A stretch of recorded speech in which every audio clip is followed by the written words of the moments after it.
Sure. And here's the way you tell. If the doctor prescribes a medication for twice a day, that tells you that it's in your bloodstream for 12 hours roughly. If it's a once a day medication, that tells you it lasts for 24 hours. There are some exceptions to that rule, and a good example is grapefruit juice. There's quite a few medications that should not be taken with grapefruit juice.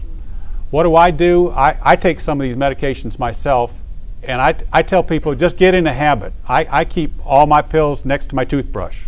I brush my teeth every night before I go to bed, and I don't try to mix it up too much. I take all of mine at night when I brush my teeth.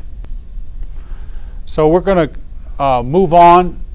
The top 10 things to do, Professor's top 10 for people who have had a diagnosis of heart disease or stroke. Number 1, smoking cessation. Number 2, average blood pressure less than 135/80.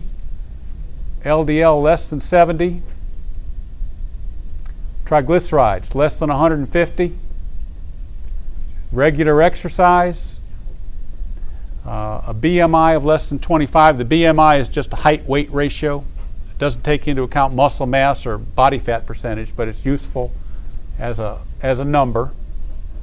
If you're diabetic, the glycohemoglobin is a useful test for you.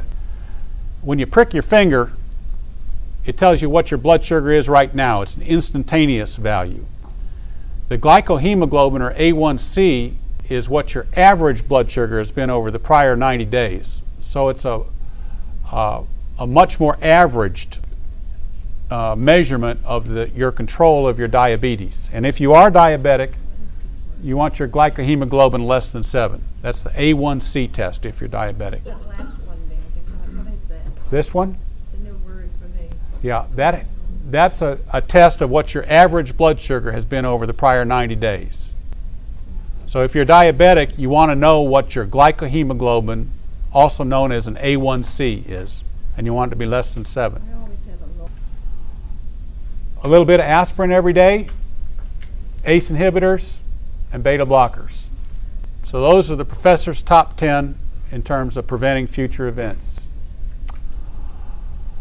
I'm a fan of Dean Ornish, who said in Congress in 2000 that if we literally bypass coronary disease with surgery or with drugs without also addressing underlying causes, then we might as well be mopping up the floor around an overflowing sink without also turning off the faucet. And the visual on that's right here.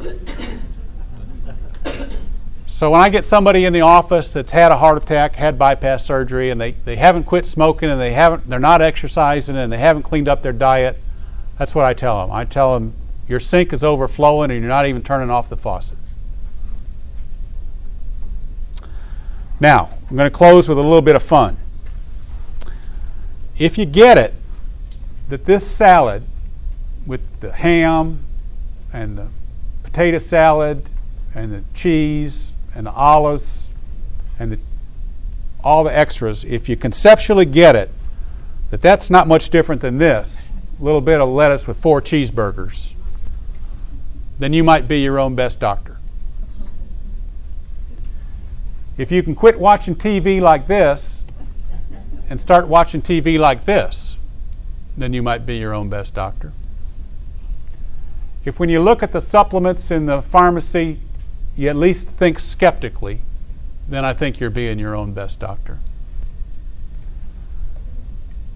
If you can stop getting all of your citrus fruit this way and start getting some of it this way, then you're being your own best doctor. The fiber is important. Things closer to the way they come off the tree or out of the ground. If you look at Wonder Bread and you buy the brown bread, you're being your own best doctor. It's closer to the way it comes out of the ground. Your bread should always be dark. If when you see that, you think about this, then I think you're being your own best doctor. Next time you're tempted by that, if you go a little bit further down the street and try this, then I think you're being your own best doctor. If you can quit getting all of your dark fruit that way and start getting some of it that way, then you're being your own best doctor. Diet soda doesn't work. People who drink a lot of diet soda gain just as much weight as people who drink regular soda. Doesn't work. Your default beverage should be water. And lastly, if you fail to pick up your dry cleaning because you have an appointment with your personal trainer down at the gym, then you've got an exercise habit and you're your own best doctor.